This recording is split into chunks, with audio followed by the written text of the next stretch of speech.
Good afternoon. I want to begin by asking you to reflect on one of the most challenging moments in your life. A moment where you were forced to face yourself in ways that you hadn't before. A moment where you recognized life was not unfolding as you planned it. Maybe it was a health diagnosis, a failed business, loss of a job, a lost loved one, a financial crisis, or any other life-altering moment where you were left feeling lost, emotionally raw, and devastated. These challenging experiences test us and shape us and force us to re-examine who we think we are and where we think we're going. I call these difficult experiences crucible moments. Now, the technical definition of a crucible is a ceramic or metal container used for heating substances at very high temperatures.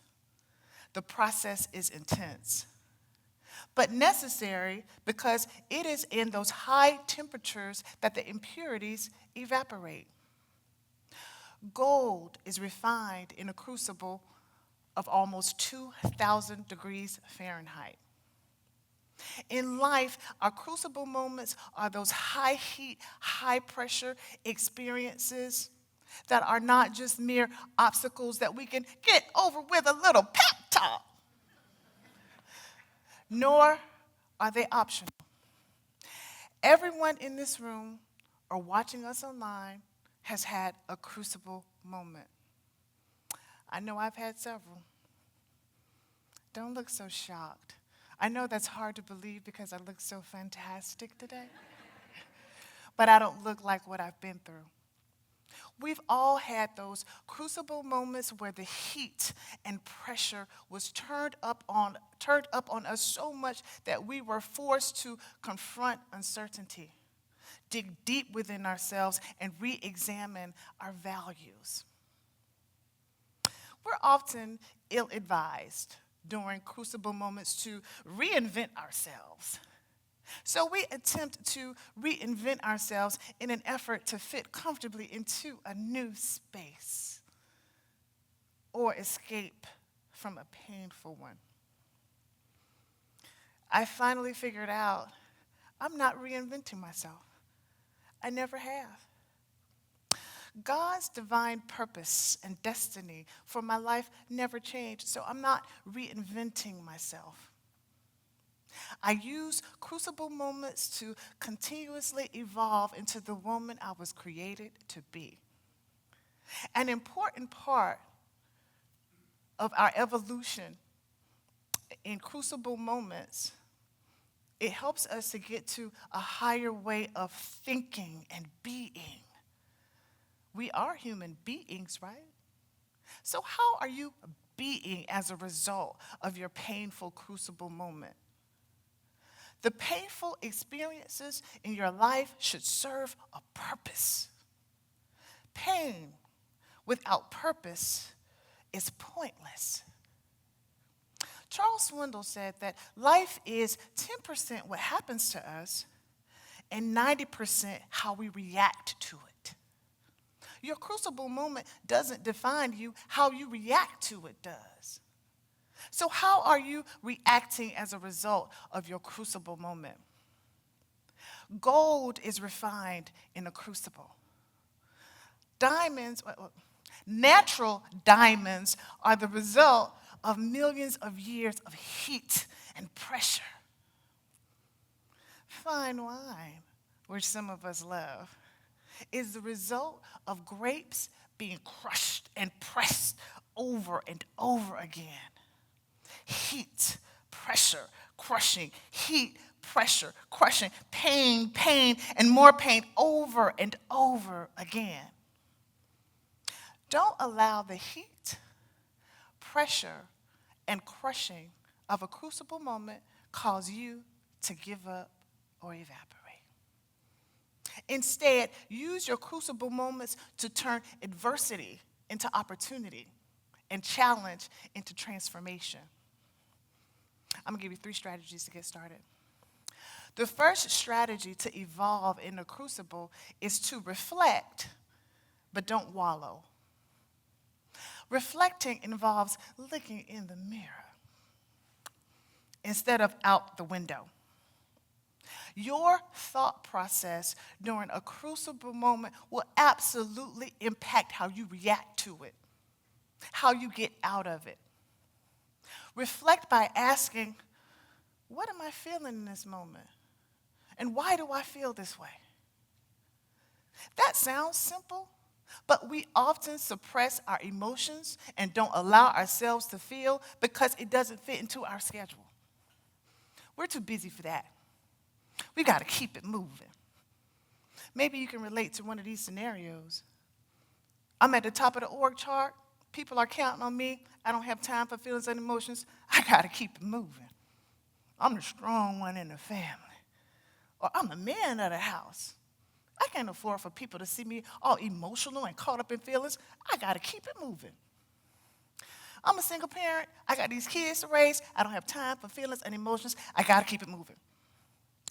Please understand that suppressing emotion only creates a cauldron that builds up and it will explode when you least expect it.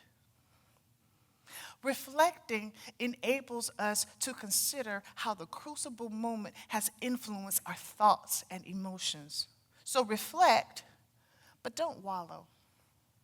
When we wallow, we endlessly replay the problem over and over again in our heads. It enables us to ruminate in negative thoughts and emotions without gaining any new insight into who we are or what we are capable of. Wallowing leaves us stuck in victim mode, in a vicious cycle of self-criticism or blaming others. Reflecting is growth-oriented, and wallowing is avoidance-oriented because it allows us to avoid facing brutal truths. We're like a hamster on a hamster wheel or on a treadmill, moving and exerting energy, but not actually making any forward progress because you're just replaying the problem over and over again. Reflect, but don't wallow. The second strategy to evolve in the crucible is to reframe the narrative. Change the soundtrack that's going on inside your head. Crucible moments can seem insurmountable, but reframing them as opportunities for growth instead of setbacks shifts our internal locus of control. Instead of, why is this happening to me? Reframe the narrative. What is this experience trying to teach me? What lessons am I supposed to learn? Instead of, how can I stop this pain? Reframe the narrative to, what strengths does this difficult moment prove I possess right now? Resilience? Grit? Reframe the narrative to become better, not bitter. Instead of, I lost everything when I lost my business. Reframe the narrative. I lost my business, but I learned a lot about my own resilience, about what not to do. And I can move forward and start again with wisdom that I didn't have before. Reframe the narrative. Reframing allows us to emerge from the crucible with clarity, a deeper understanding of our resilience, and an actual plan for moving forward. The third strategy to evolve in the crucible is to gather your squad. Gather your closest supporters and lean on them. Personal growth doesn't happen in a silo. But we often sequester ourselves and cut off the rest of the world when we're in a crucible moment. We don't want to be bothered with anybody. We're too hurt. We're too embarrassed. We have too much pride. We don't trust our vulnerabilities with anyone. But as author and researcher Brené Brown taught us, there is power in vulnerability. Sharing your experiences with your friends, relatives, mentors, or a counselor can provide you with comfort, guidance, and a new perspective.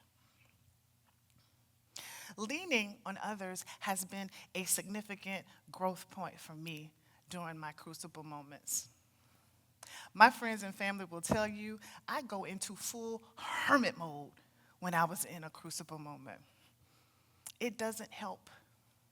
It only leaves you in the heat of a crucible alone much longer than you need to be. Tell you a story. About 15, maybe 20 years ago, I was a newly divorced, financially struggling, single mom of 2 beautiful children. I was an administrator at a college in Jacksonville, very demanding job. After I got off of that very demanding job, 3 nights per week, I taught part-time as an adjunct professor. The other 2 nights per week, after I got off of that very demanding job, I drove an hour and a half to and from Gainesville to take my doctoral classes. On the outside, it looks like I was doing good. But I was emotionally broken. I was struggling financially, and I was in a crucible moment. I didn't want to be bothered with anybody. I didn't go anywhere. I didn't return calls. I didn't return voice messages. So finally, after leaving about 20 messages on my cell phone over the course of a month, a fellow FAMU Marching 100 alumnus and very, very dear friend of mine, Lonnie James, may he rest in power, left a voice message for me that snatched me out of my hermit cave. The voice message went something like this. Woman, what the hell is wrong with you? I know you got my messages. Look, I got your mother child support. Now answer the damn phone. What's funny about this message is he and I had never been romantically involved, nor was either one of my children his.